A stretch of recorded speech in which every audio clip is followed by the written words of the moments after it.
नरगिसी full heart touching emotional story. आज आशी जब सुबह सुबह उठी तो खिड़की से बाहर देखते ही उसका चेहरा मुरझा गया। अरे, कहाँ चले गए? कल तो यहीं थे। इतने महीनों से रोज सुबह दोनों को देखना उसकी आदत सा बन चुका था, और आज जब दोनों अपनी जगह पर नहीं थे तो आशी को कुछ खाली खाली सा लग रहा था। सुबह सुबह बस वो दोनों सामने दिख जाते तो आशी का रोम रोम पुलकित हो उठता था। सुवासित हो उठती थी उसकी सांसें। मन एक अद्भुत खुशी महसूस करने लगता, और सबसे खास बात, इन सब का सकारात्मक प्रभाव पड़ता उसके मन मस्तिष्क पर, और कलम खुद ब खुद कोई गीत लिखने लगती। पता नहीं क्या जादू था उन नरगिसी फूलों में, बस देखते ही मन मचल उठता। शायद असीम का असीम प्यार भरा था उनमें। आखिर उसी ने तो आशी के जन्मदिन पर यह गमला उसे उपहार में दिया था, और फिर दोनों ने मिलकर उसमें नरगिसी फूलों का ये पौधा लगाया था। देखो ना आशी, तुम्हारे लिए एक काम सौंप कर जा रहा हूँ। कल ही मुझे कंपनी के एक प्रोजेक्ट के लिए दुबई निकलना पड़ रहा है। बस 6 महीने की ही तो बात है, फिर आते ही झट मंगनी और पट ब्याह। बस तब तक मेरी यादों को इस पौधे में संजोती रहना।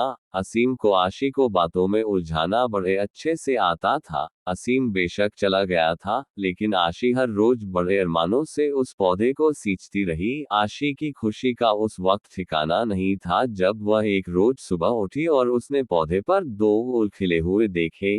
पीले रंग के दोनों फूल बिल्कुल एक दूसरे से जुड़े हुए थे। आशी और असीम की तरह आशी रोज उन फूलों को निहारती रहती और असीम को याद करती। आशी की रोज असीम से फोन पर बात होती थी। भला 2 साल से चल रहा प्रेम दूरियों से कैसे कम हो सकता था? इसी प्रेम की शक्ति ने तो उसे क्या से क्या बना दिया था। कभी किसी को चिट्ठी पत्री में 2 अक्षर न लिखने वाली आशी की कलम आज अनवरत चलने लगी थी। अपने जज्बातों की स्याही में भिगोकर क्या क्या न लिख डाला था उसने। तेरे एहसास में खुद को ऐसे फना कर दिया हमने, जिंदगी बाकी ना बची, न तेरे साथ और न तेरे बाद। पता नहीं कैसे एहसास थे जो दिल से निकलकर पन्नों पर बिखरते रहते थे। जब भी मन होता आशी उन नरगिस के फूलों को निहारते हुए खिड़की के पास कागज कलम लेकर बैठ जाती। माँ जब डांटना शुरू कर देती तब सुध पड़ती कि कुछ खाना भी है और घर का कामकाज भी देखना है। पता नहीं पिछले कुछ दिनों से क्या हो गया था उसे। पतझड़ का मौसम आ गया था,